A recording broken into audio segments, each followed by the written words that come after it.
Yeah. Can we check from all the presentations for this? No, okay. Because they all land at different times, and I only get whatever I got this morning. Oh, Yeah, so everyone sent like different days, times like that. I tried to pop together my quick last night as well. so I'm actually just gonna check that everyone's slides. Room 2, I'm using a different account.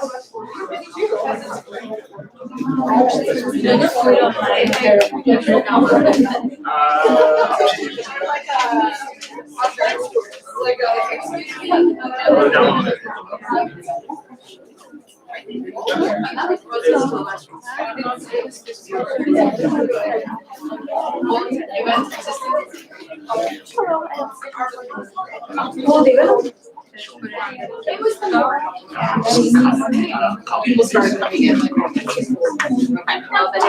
So it might be time for. Yeah.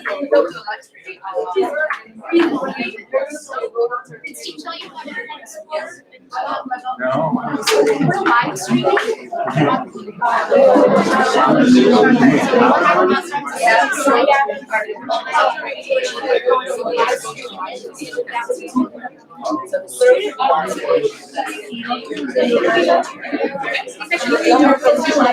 Yeah. I didn't need to sign it.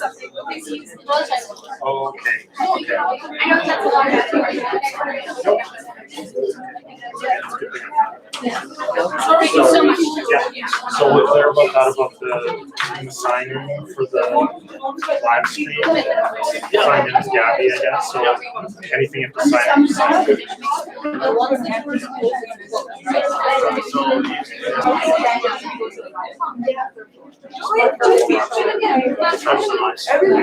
So you see probably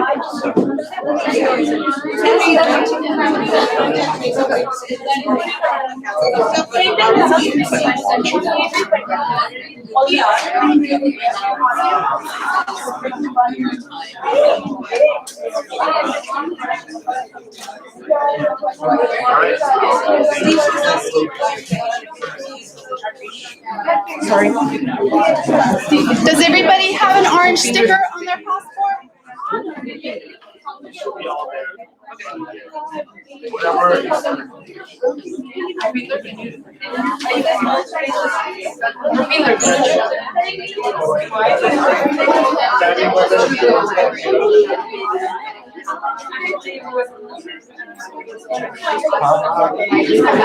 Just send it to your own email.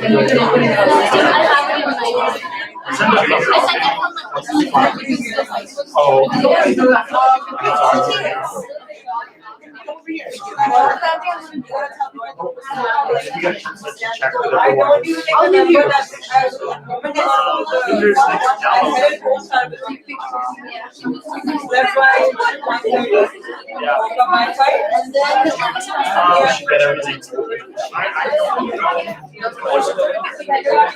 Can I get all the speakers over here for one moment just to get our slides ready to go? Okay. Otherwise, I would say. Presenters, should we talk to the presenters for an email? Sorry, there is full, so I think 5, 2, 1. I just want to get everyone's slides ready to go.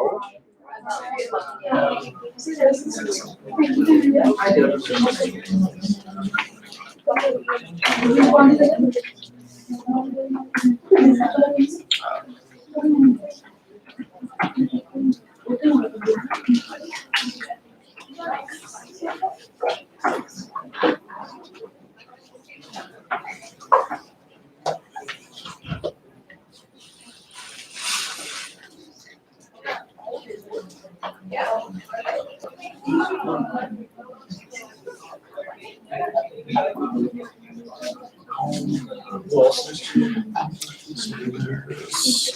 let's see. Signing. Do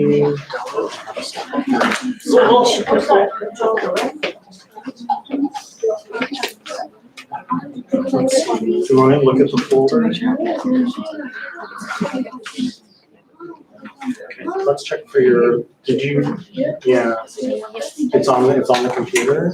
I send it to my. Oh, so you need to open it from your email? Oh, okay, Yeah, okay, so what's your email, what's your sign? Nisha, she's in the Riverside downloads. N? Yes. Under now, so. Okay, and who else? And then we've got Archie. She doesn't have she pieces. And we've got Rupinder and then Yeah.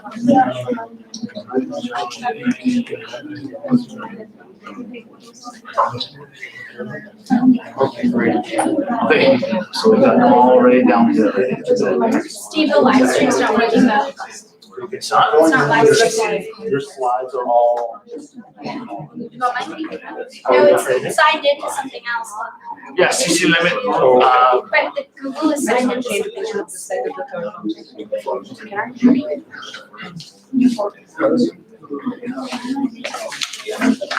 Switch it? Can we switch it? I would like to record it. I switched it to, No, so did you go here? Go to downloads? Sorry, sorry, we just. Sure.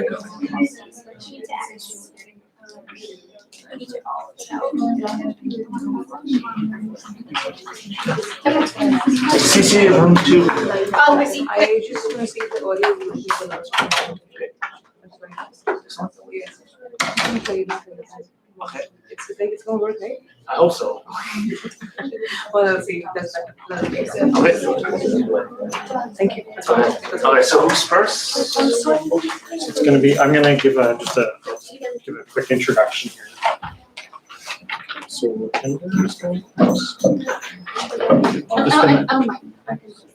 You are going first? Yeah, sure. Okay. What's this one? LL. This one's yours? Yeah. I'm gonna just talk for 2 minutes. So can we get the order who's going number? Yes, so Rupinder has traded places with Riva. So it's going to be Rupinder, Sandeep, Niyusha, Arshdeep, Riva, and Jali. Okay, thank you everyone for being here. I know I'm really excited to be the moderator for this panel. I'm looking forward to learning from these presentations. The presenters are going to have exactly 10 minutes each. We're running a little bit behind because of the time it took to empty the room out from the previous session. So the time will be strict. For the presenters, I will have time. I'll be helping you keep track of the time. So I'm going to give you a 5-minute warning and then a 1-minute warning. We will try to have some time for Q&A at the very end. So it's going to be just a quick turnover from speaker to speaker. And then hopefully if all goes according to plan, we'll have some time at the end. Our judges are Cesar Clemente and Nurhan Gamal, 2 faculty from Columbia College. The judges will deliberate after the panel, after everyone has left the room. So that will happen later. I would just remind everyone as well to attend the awards ceremony at the end of the day after all the sessions. That will be the final hour. And I think we should be ready to go. So up first is Rupinder.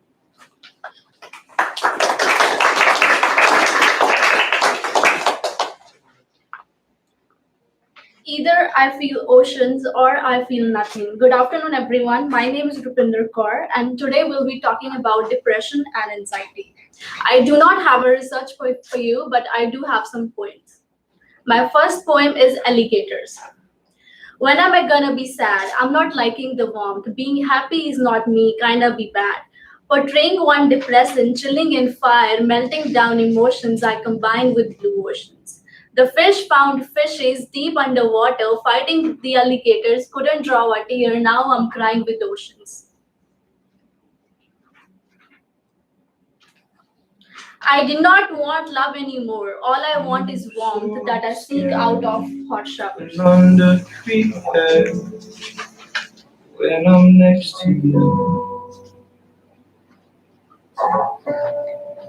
Feel so cold and overexposed when I'm next to you. I feel so weak, I can hardly speak when I'm next to you. I feel so scared and underprepared when I'm next to you. How can someone explain the never-ending funeral going on in their heads? Oh, you are overreacting, but that overreaction is not even 1% of how one is feeling or how their feelings. The whole universe is upset at me. I'm the water, everyone is playing with me. The whole crowd is angry at me, I'm the heat, then why everyone is freezing with me? I'm angry as if I'm living, I'm happy as if I'm dying, I'm sad as if I'm in love, I'm distracted as if I'm sleeping. 'Cause it feels so frightening, my chest starts tightening, hits me like a bolt of lightning. No, I've tried, I can't fight it all. Started shaking with every move I'm making, and every breath I'm taking. Now I'm breaking down in your arms. Oh, oh, oh. I wonder if you see my insecurity. My tears are happiness out of cage, blood is drained out of body stage. Can't be real anymore, superpowers are till the last stage. Being a woman is not easy because reality is funny. Blood coming out of my eyes is slut. I don't need no attention, just need some right mention. After the night, I'm still the sunrise.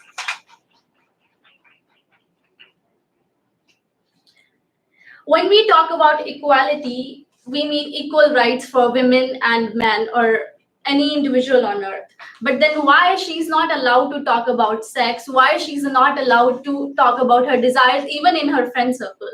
When she's talking about her desires, why is she seen with those ugly eyes like she is doing some crime?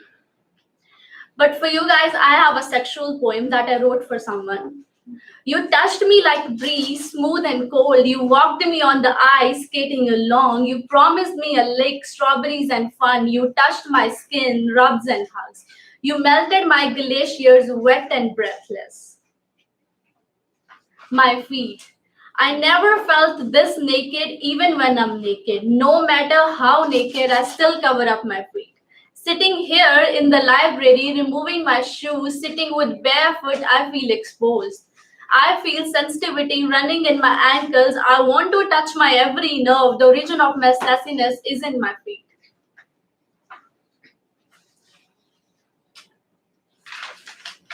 My zodiac. This is my favorite poem, and I wrote it like 2 years ago, and I did present it last year in the Limitless conference, but as this represents me, so I would like to recite it again. My zodiac says I'm most different kind. True, I'm that different. No one wants to make me their part. I heard different is special. I know different is alone. They say I'm star. I know star stays apart. My zodiac says I'm emotional and cold kind. True. No one ever taught me warmth. I heard cold is emotional. I know cold is out of no option. They say I'm detached. I know no one is attached. My zodiac says I'm most vulnerable kind. True.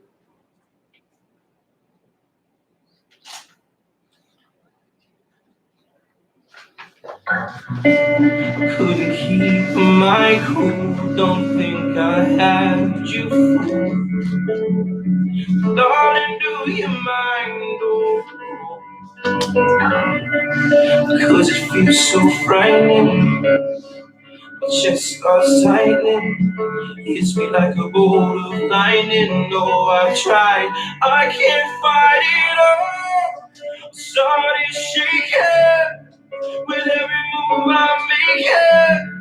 And every breath I'm taking now, I'm breaking down in your arms. Oh, oh, oh,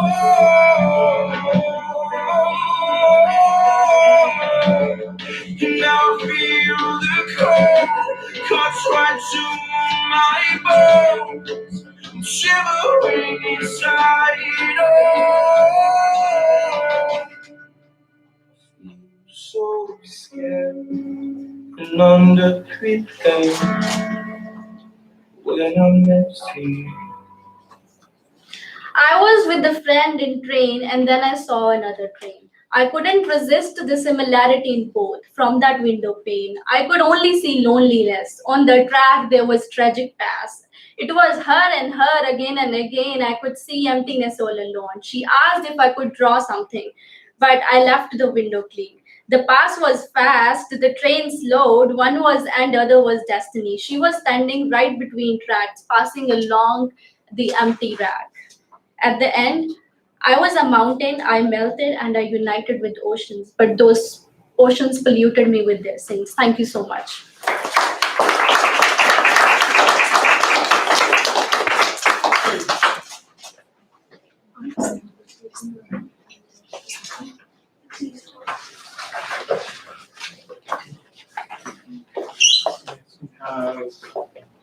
Sayamisha.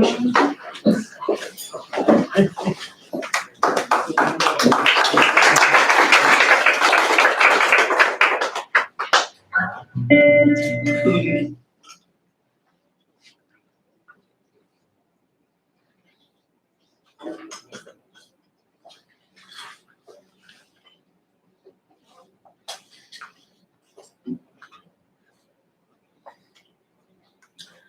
Hello everyone, this is Niyusha Hosseini. I'll be presenting about dealing with social stigmas against PTSD in Middle East. Let's just start off by talking a little bit about Middle Eastern countries. When we talk about Middle Eastern countries, we're talking about like the countries like Iran, Afghanistan, Saudi Arabia, and Jordan, Syria, and Iraq. So the topic is about dealing with social stigmas against PTSD. So let's just get familiar more with PTSD as a mental disorder.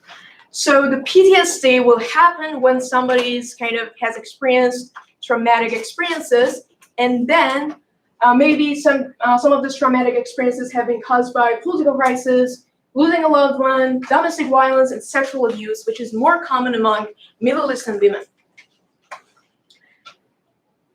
So for the next slide, so we have this topic, interesting topic. That why did I choose women as a topic? So according to APA, American Psychology Association, nearly 20% of women will experience post-traumatic experience as compared to 8% of the men. And so that's why I'm focusing on women gender for Middle Eastern countries. So there's a short description about social stigmas in Middle Eastern countries. Why do we have social stigma? So when some people are suffering from like this important disorder like PTSD, post-traumatic stress disorder, they kind of feel kind of fearful of visiting a psychologist. Or in some cases, they even are not really courageous enough to share this experience with a psychologist, or sometimes with their family members or even their friends. They just keep it inside and they just let this experience kill them from inside. Sorry. And in some cases, there are some religious beliefs embedded within the society or the social judgments that it doesn't really allow women to share their experiences with their friends. It might feel kind of unworthy in society because of the sexual abuse or domestic violence. And this social stigma can create self-stigma. It means the negative self-talk. They just blame themselves for what happened to them in the past, why they got sexually abused, and why they should be the person who experienced this.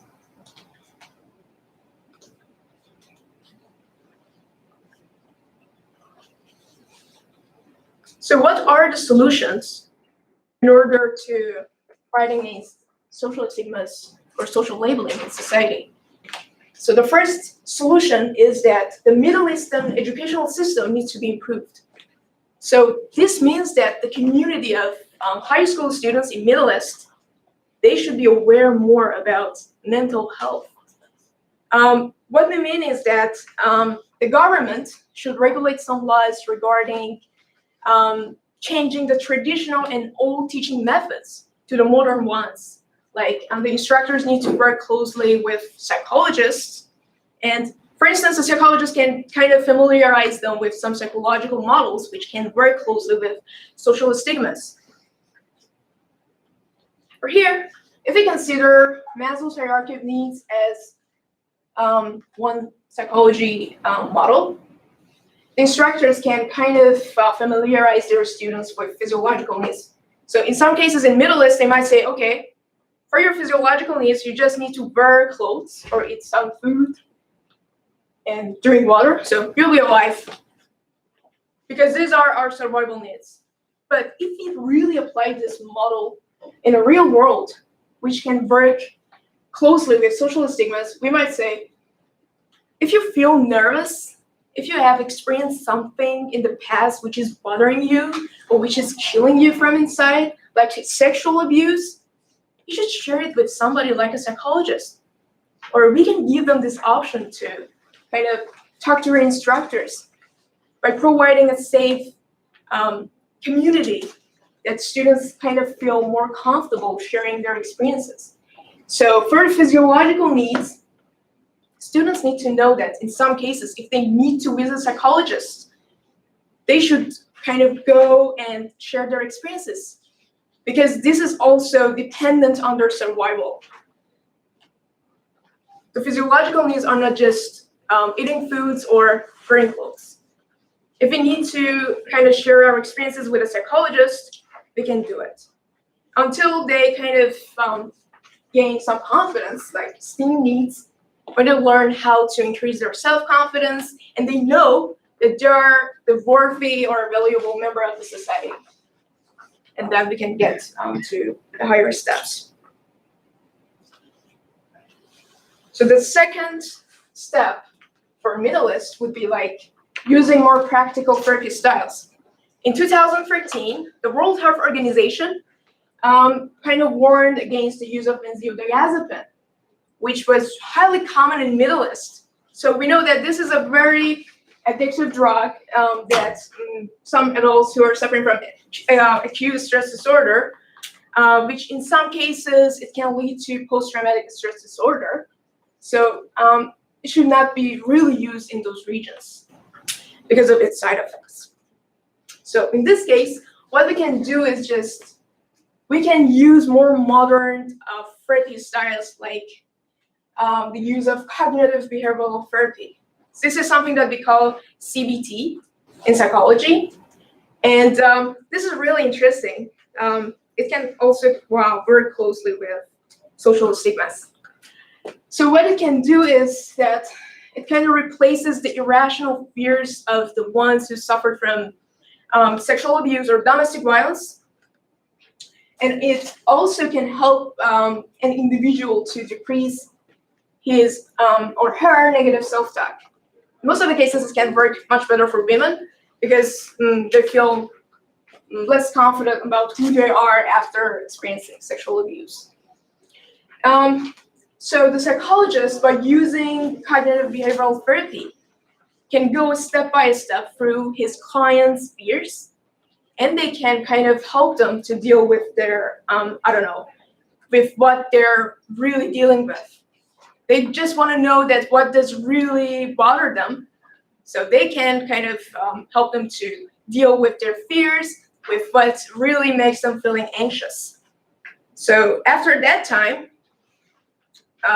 they will kind of feel much more confident, and so yes, they will feel much more confident about what happened to them, because they will learn to kind of deal with their fears and the judgments of society. So for the conclusion, we had improving the educational system in Middle East, which was in a case of educating the community about the mental health. That in this case, the instructors kind of need to know that they can use any opportunity for their courses to get familiar with some psychological models in order to make their students more aware of the mental health. They should let them know that if they're suffering from PTSD, they should visit a psychologist. And they should also let them know that they're the valuable member of this society to feel empowered. And the second one is about using practical therapies besides other medical alternatives. We were not basically talking about just CBT or other therapy styles. Basically, CBT for Middle Eastern countries can work much better to reduce the self-stigmas and the social stigma. Thank you so much.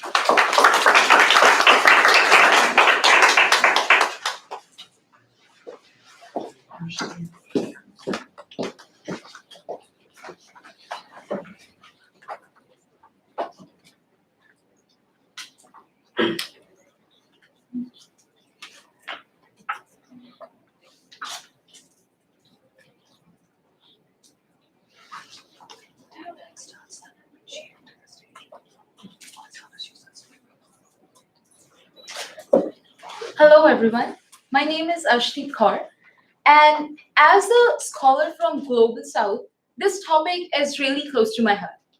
I have conducted my research on critical examination of Western feminist case in order to problematize the Western feminism.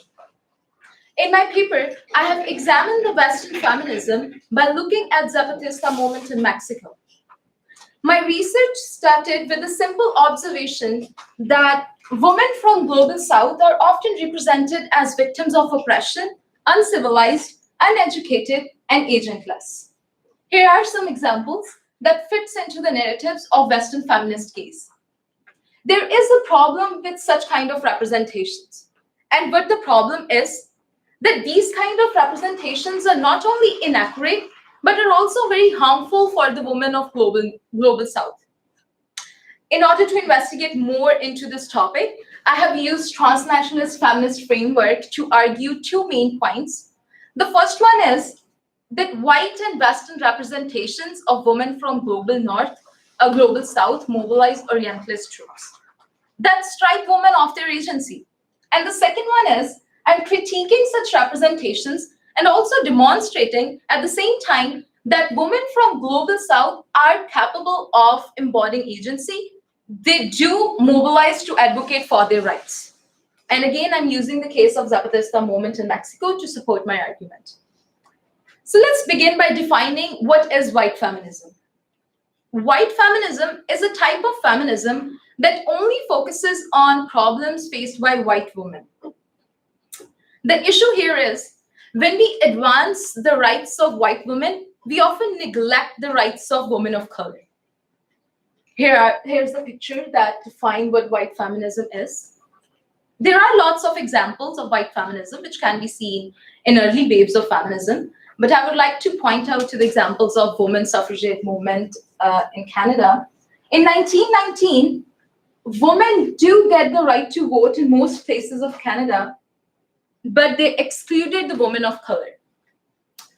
So with these kind of examples, we get to know that white feminism is really about issues of sexism and misogyny that only focuses on problems of white women, that totally neglect the women of color They totally neglect the problems faced by LGBTQ women, disabled women, and other female minorities.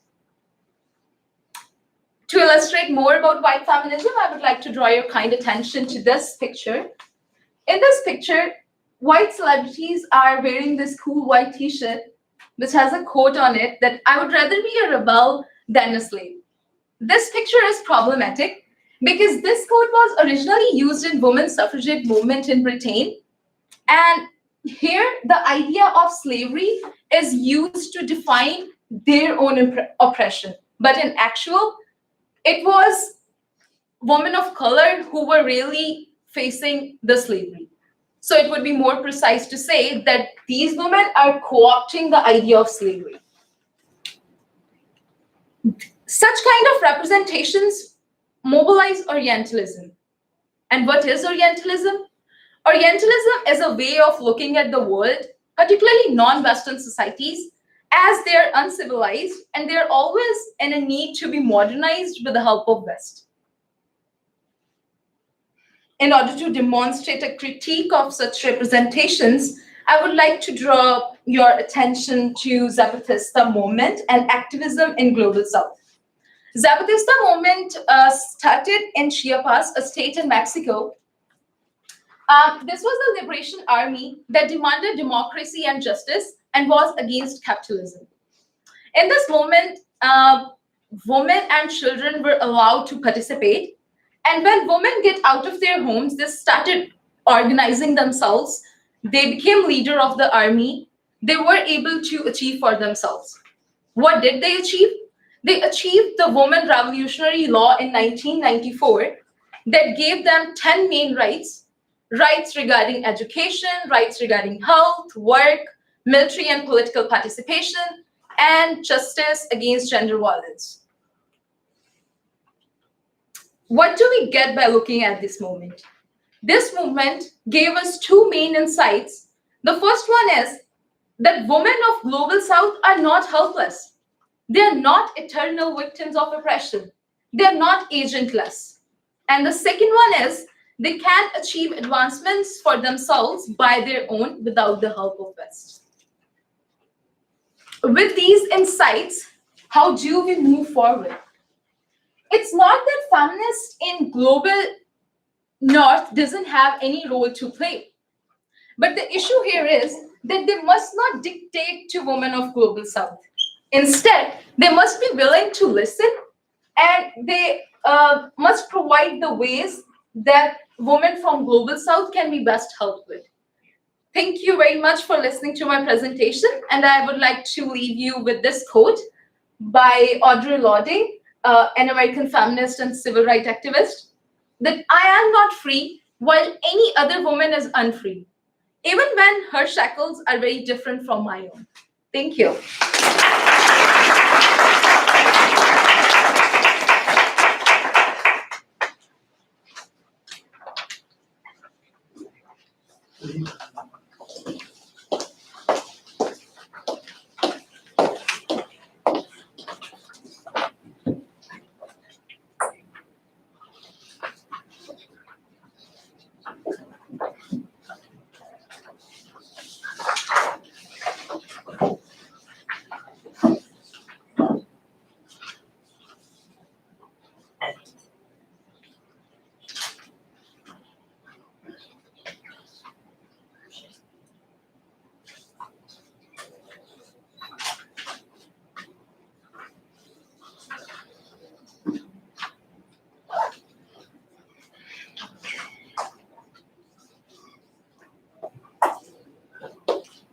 Good morning, everyone.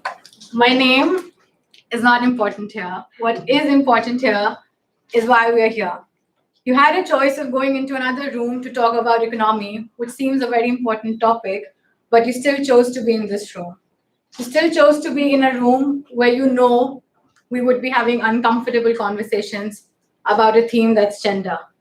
And this theme needs to be talked about since decades and centuries. I'm just going to give you a trigger warning that if you think you would not be able to have something extreme, you can just put on some earplugs, because if you work out, it's going to give you some spotlight what you won't want. I'm just going to start with a simple question that how many of you here have been ever sexually assaulted or know someone who is? And I don't need a hand thing because I know most of you would say yes, but they won't raise your hands because it's just an uncomfortable position for you to be in. What I know is what the result is, and we have statistics proving it. I'm just going to come to those statistics in a minute. But I've been in this position since 19 years of my life. I've known people who have gone through stuff. I have gone through stuff myself. And it has, for 19 years, I've only wondered about one thing, that what can I do about it? And honestly, there's nothing much I could have done with the resources that I have. So I just came up with a little initiative last semester, and we executed a small open mic event in school. It was called Silent Screaming. And for those who want to understand the meaning of this title, it's the little person inside you that has been screaming since years and probably is going to scream for the rest of your lives. We just had a platform for people who wanted to share their stories or who wanted to listen to some. It was a safe space for people who wanted to be heard and not judged. We focused on believing people in what they said and being just all ears. We also try to incorporate different art forms that people like expressing in. Some of them expresses in spoken word poetry, some of them you guys prefer art, some of them prefer dance, but the most that all of you prefer is to stay silent. The results that came out of that study was there were 20 people in that room, out of which 3 were males. Out of those 3, 1 was a victim, 1 knew a victim, and those for 17 girls, I can guarantee you that either they would have been a victim or they knew someone. So in all, 98% of them, they were in that position. I was just curious about this study, so I went ahead and did a small survey among my friends back home in India and back here in my college. There were a age group of 18 to 29, and these were some of the important questions that we came through. The questions were, have you ever been sexually assaulted, or do you know who have ever been assaulted? 79% said yes to being assaulted, and 93% said yes to being known to someone who was a victim. Another question that was asked was, have you ever experienced something or witnessed something and not done anything? 86% said yes, and I tell you that I was in that position, not once, a few of times. And I bet you that there are positions where you would want to help, but you couldn't because maybe your life is at stake. The last question was that, have you ever felt helpless about helping them? And 86% said yes, which I feel should have been 100, but I'm glad those 14% didn't feel that way. The another thing that has come to our notice is that people don't acknowledge that this crime also happens to all gender and all sexualities. It doesn't have to be to a girl. It can happen to a male as well. To put a little light on that, I could have pulled out some headlines about girls getting raped, but you all know about it, right? Last night I was just giving final touches to this presentation, and I had this notification about a new case that happened in New Delhi, my hometown, where 2 men were arrested from Bihar, a small city, after they allegedly murdered a man and had sexual intercourse with his corpse. If you guys are wondering that guys cannot rape guys, they can, and we have a proof here. I'm just here to talk about some crimes that actually happen, but some countries, they just refuse to criminalize it. One of them is marital rape. There are still countries, including mine, India, which do not criminalize this crime. What I think is anything you do to anyone, if it's without consent, it's a crime, no matter if it's your spouse or not, because you're not entitled to have sex with them if you don't want to. Other ones are just child abuse and workplace harassment, which obviously don't go ahead with consent. I've had a lot of people in 19 years in my life, close friends, strangers who are sharing stories with me, and they just come to me randomly that this person is inappropriately touching me at work, but they can't do anything about it because they're managers. We all find ourselves in those situations where sometimes, even in the buses, we don't know if the person took advantage of the situation or was it actually him balancing out. And I'll just draw attention to these reasons why they don't speak up. Victims are often blamed for it. They're reminded of the repercussions that they're probably going to get fired or your family would abandon you. They feel ashamed of having to go through something like this, and they're told to forget about it and accept it, which I tell you doesn't help at all. These are some of the pictures from a movement that happened in North America. They stuck photos with hashtag why I didn't report in random streets, and here are some of the reasons why people didn't report. Another movement that happened was the Me Too movement. That was a big hit and we all know about it. But do you know where are the culprits right now?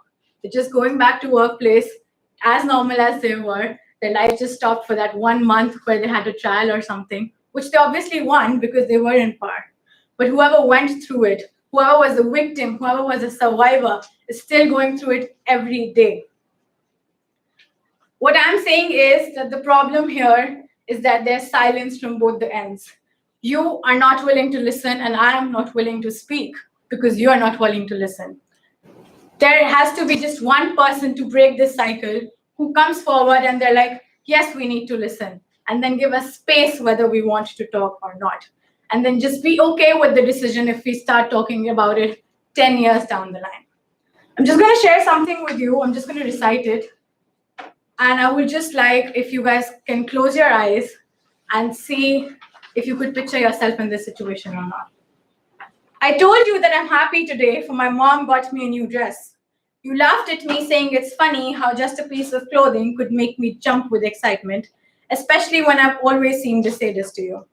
I said that I got sad when my dad screamed at me saying that there's nothing great I've done till now, and well, I'm going to fail in every aspect of my life. You still laughed because it was funny how I took my father too seriously. I told you that things weren't going well, that I wasn't all right. I knew you laughed because, well, it's pretty normal as everyone goes through this, right? I told you that I'm drowning inside, that I haven't slept for days, that the food I tried to eat choked me inside and I had struggled to gulp down even a single bite since weeks. That every night my eyes bleed, every night they bleed tears, tears that have been caged inside since the age of 8. And you smiled. You smiled because you think it's okay, because things are not all that bad, because I have my friends around, I have my family here, and because this is all normal. And while complaining about something normal is not normal, right? But one fine day, I don't know if a truck hit me or not, but I decided to break the wall that my heart had built for these 10 years. I tell you that my uncle loved me. My uncle loved me more than he has ever loved his own child. More than he has ever loved his own child. That he loved me more than words can say and actions could ever describe. More than the actions could describe. More than the actions could describe that he, my uncle, my beloved uncle, loved me so much that all the leisure time he had, he chose me over his own kids. Me and just me, all alone again. He asked me to stay quiet because my cousins would feel bad if they get to know that their own father loves me more than he has ever loved them. That I am more important to him than their father. Their own father loved me more than he has ever loved them. People break hearts. Mine was broken twice. Once at the age of 11 when I grew up and my uncle suddenly stopped loving me. And then now. Now when you say that I was too small to remember anything, and it's all in my mind. It's all in my mind because you look up to me as a strong woman who stands up against the odds and voices her opinion on every matter, who does inspire people in small ways. And maybe I wouldn't have been the way I am if I hadn't been loved by my uncle. My heart was broken twice, once by my uncle when I was 11 and then now. Now when I still walk on the roads and get to hear that it's all for attention. Now when everyone laughs at me because I was small. Now when everyone thinks that it's okay to not talk about love. And now when you said that it's all in my mind. Little did this little kid know anything about love. Little did she know that she grew up hating her parents for not telling her what love was. Little did she know that love can be traumatic too, that it can leave you bleeding. Because that's what the worst part is. Love leaves you bleeding. It bleeds now, my vagina, my scars, the bruises, the eyes, they bleed and they have been bleeding for 12 years. It hurts, but I can't speak. Can't speak because I guess it's all in my mind. Some of you think that it's my story. Some of you think I've just overwritten this. Some of you know it's my story. But what I want is not for you to pity me or for you to see me next on campus and see myself as a victim, but to understand that it's important to create safe spaces.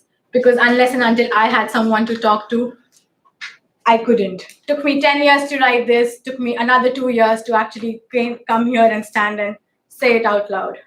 It takes a while, but it's all worth it. Thank you.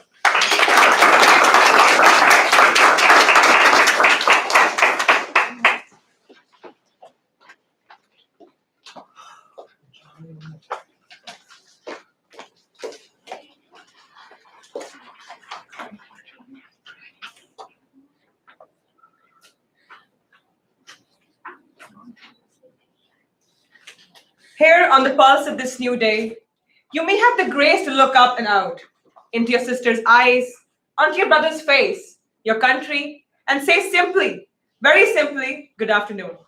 Distinguished judges and my fellow Colombians, I'm Anjali Khera, and I'm here to share a gist of my feminism and also answer the question that can fairy tales be feminist? So let's begin by conducting a simple experiment. What do you guys see here? Some of you might presume that it's a man. Some might say it's a woman. But I say it's just a human being. The real question here is that why we keep on linking the idea of gender to everything we visualize these days. It's not our fault, actually, to think in these binary terms. We've been conditioned to do that since before we could help it, or even before we were born. I guess before our parents were wondering whether our toddler suit should be pink or blue.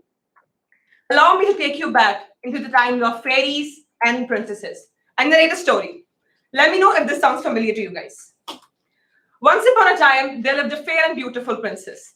She was adored by the entire kingdom for her beauty and elegance, except for the evil witch, who was so jealous of her beauty, and so she cursed her. And only a love of passionate kiss could save her. So there comes a strong and handsome man who saves her life by defeating the witch and saves her life by giving her a passionate, affectionate kiss. And that's how they lived happily ever after. This is the fairy plot of every other story we hear since childhood. These fascinating tales actually reek of sexism. But we never wonder when we were enjoying these tales. I mean, I love Cinderella. The blue crinoline gown, the way she used to sweep it across the castle, the magic of a fairy godmother, the handsome prince. I was in head over heels love with it happily ever after. But why I didn't think of the fact that why could Cinderella be only happy if she met the prince? Or why did she had to have a fairy godmother to answer all her problems, solve all her obstacles in the life? And most importantly, why she never stood up for her dignity, and why she had to always, and why she never stood up for her dignity, and most importantly, why she kept bearing the evil behavior of her wicked stepmom. Wait a second. Why did the stepmom had to be wicked in the first place? My proposition of what's normal, what's happy, what's beautiful is something which was being identified and being modified by this glorified system of inequality. These stories taught me that being fair means being beautiful, and witches are really wicked. And most importantly, what they taught me was that no matter how many obstacles and problems you have in your life, just the moment when a man comes up, strong and handsome, all the problems can be tackled out. I was 16 when I read Pride and Prejudice for the first time by Jane Austen. It really impressed me. And I wondered the fact that why wasn't I introduced to such confident characters earlier? Because I love the way Elizabeth fought the social norms in the Georgian era. I still remember a fact from my childhood that when I was born with a very dark complexion, so I had many of my relatives coming back to my home and advising my mom to apply turmeric onto my skin to make me look fair and beautiful. These comments not only just gave me psychological distress, But most importantly, what they did to me was they confused me because I love my complexion. I was blessed with it and I am blessed with it. This is the way I represent myself to the world. Media has amazingly romanticized the fact of beautiful and delicate women who are being tackled by or being saved by quick-thinking, hulky men. Both the movie fraternity and the comic franchises are the guilty of this. Surely we do have Wonder Woman and we have Captain Marvel, but we also have Iron Man and we have Deadpool, who's more often found on the t-shirts. Certainly, I really agree that a modest revolution is coming up and media is becoming more gender sensitive. But what I'm trying to say is that we can go and make this change happen at a greater pace if we start this right from its beginning. So, in my retelling of these fairy tales, what if the Sleeping Beauty was about women saving themselves rather than waiting for a man to help and come and save their lives? This is something which I really wanted in my life to happen when I was young and reading these things. We need to express this idea of being women as feminists in these fairy tales, because as long as we keep on advocating the idea of a damsel in distress, we are all probably sleeping, and that's evident.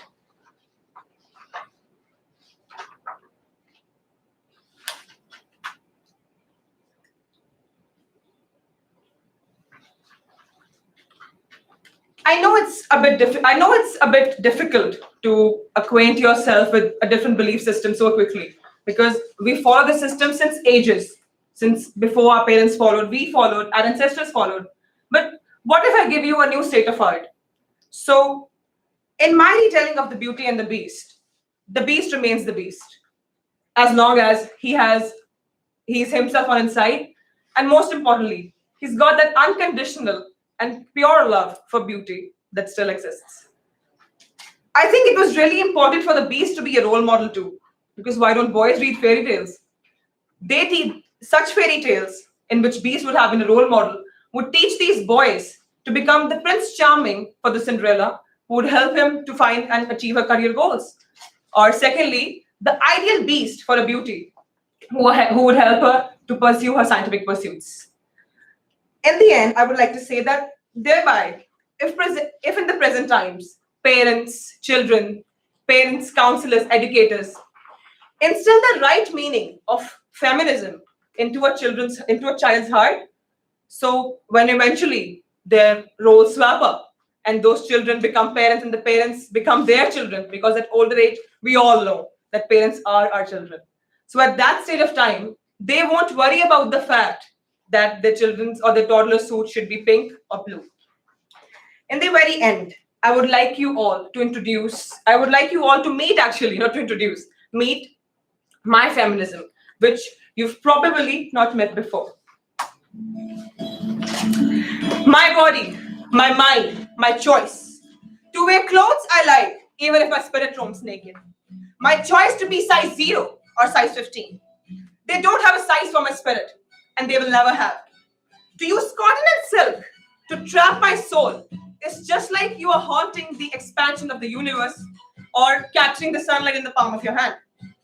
Your mind is caged, let it free. My body is not, so let it be. It's my choice to marry or not to marry, to have sex before marriage, to have sex out of marriage, or to not have sex. My choice to love temporarily or to lust forever. My choice to love a man, a woman, or both. Remember, you're my choice, but that doesn't make me your privilege. The bindi on my forehead, the ring on my finger, you adding your surname to mine, these all are mere ornaments, and they can be replaced. But I assure you one thing, my love for you cannot. So treasure that. My choice to come home by 4 a.m. in the morning, so don't get upset by that. My choice to come home by 6 p.m., so don't get fooled by that. It's my choice to pick you up from 7 billion choices, so don't get cocky. My pleasure might be your pain. My songs, your noise. My order, your anarchy. Your sins, my virtues. But You know one thing? My choices are like my fingerprints. They make me feel unique. I'm the tree in the forest. I am the snowflake, not the snowfall. You're the snowflake. So get just out of this shit storm. I choose to empathize. I choose to be different. I am the universe, guys. Infinite in every direction. Thank you.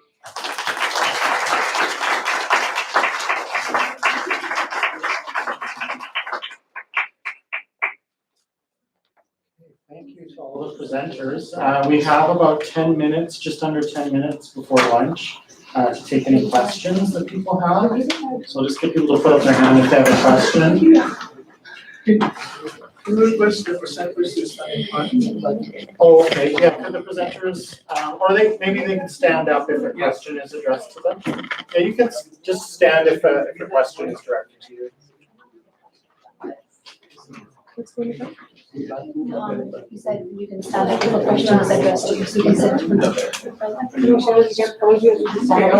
I was wondering, you want to present my version of feminism. Okay. Really like the one that you wrote here. Your version of feminism is more like a sense of inclusiveness. It's not just about women empowerment. Yeah. So my question to you is that, and you're advocating something like a cultural revolution, right? So do you think the schools and colleges are doing enough to make this cultural revolution a reality? Absolutely, yes, sir. Because let's start at the very beginning. The recent version of Beauty and the Beast, the Aladdin. The way Jasmine represents herself to the people, she is a strong feminist character. The song by Naomi Scott, Speechless, defines everything, that she won't be silent, even if the world goes against her and it's violent. She won't be dominated by people and let herself down. Her position is something she defines in the world. She's intellectual. She's a human being who has her own self-reality to express to the world. She's someone and a unique soul. Thank you. Okay. I have. Why you called him sir? It's have to start with you. Well, I am actually from an Asian background, so we Yeah, have but that's have a to start basic with you. trait to teach. Even like a person who's elder to you, sir, I madam. understand. I understand. Have to start with you. Okay. I'm sorry for that. No. You cannot bring something and don't act on it. So I have another question. Sure, if anyone would like to ask question before me. I have a question I'd really like to ask, if that's okay, as the moderator. I was really wondering, Nayusha, if you had anything more to say about, I find this question of kind of quick, short-term fixes prescribed for mental health, like fast-acting temporary anti-anxiety medications and things like that, versus you talked about CBT therapy. And I find it fascinating, even in Canada, we don't have very good access to talk therapy. It's not guaranteed through our healthcare system. People have to pay out of pocket. And that's despite, at least among my own peers, I see lots of talk about happiness and measuring the happiness of countries. So you would think an obvious thing to go for with that would be CBT and making that available to people. So I guess what I really always wonder with this is what do you think is driving this in different, like it will be different in the Middle East and Canada, possibly, or there might be things that are similar. But if you could say a little bit more about what you think drives that neglect of this type of therapy? Oh, you mean between the psychologists? Yeah. Mm-hmm.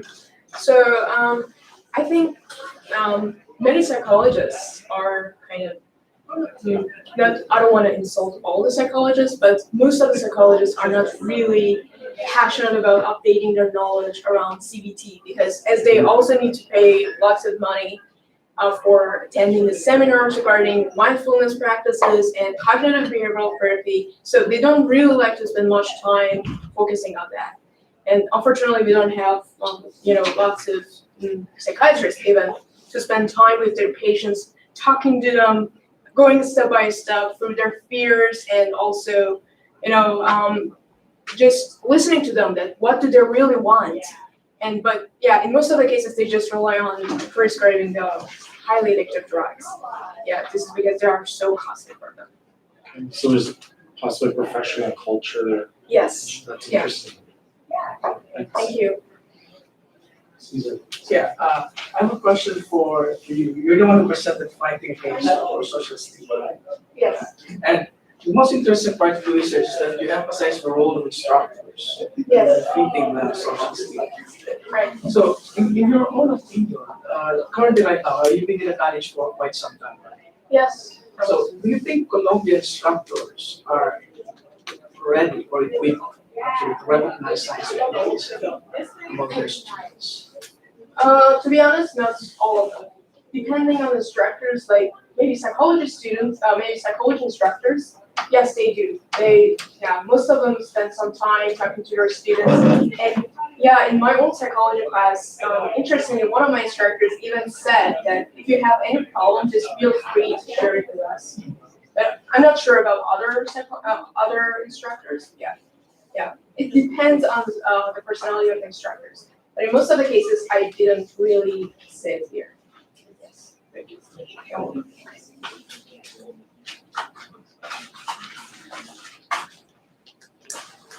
Are there any other questions from the audience? It is coming up on lunch. So shift gears. I think we are out of time. So as I said, thank you to all of our presenters, and I would urge you to attend the award ceremony at the end of the day. I believe that's at 3:10 or some odd number, approximately 3 o'clock. 3:10. And so we'll be breaking for lunch from 12:20 to 1. And lunch will be served in the 3rd floor student lounge. Thanks, everyone.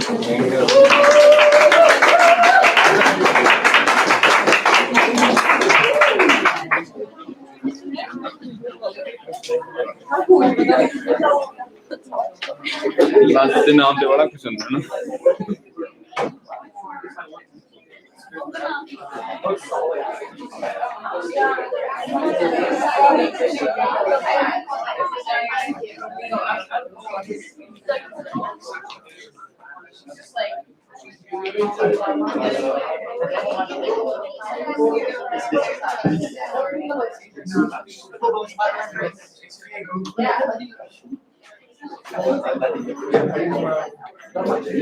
Maybe I'll do a piece of balloon.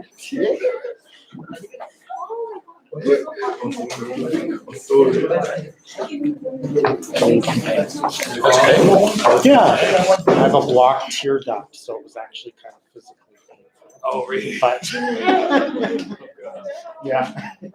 How's it going? Your suggestion was good. That's helping a bit, but really it's getting to the point where I need to go to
Jesse, you're gonna take care of that email, and everything. Give me the email to send out, and you're gonna for you. Okay, with the, Robin and Mr. Maxwell streaming, they're very good students, but if you guys are doing fine, otherwise, I talk to them about, okay, so you know, nothing needs the last two hours. Okay, so, no, I just didn't think. Oh.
I don't know.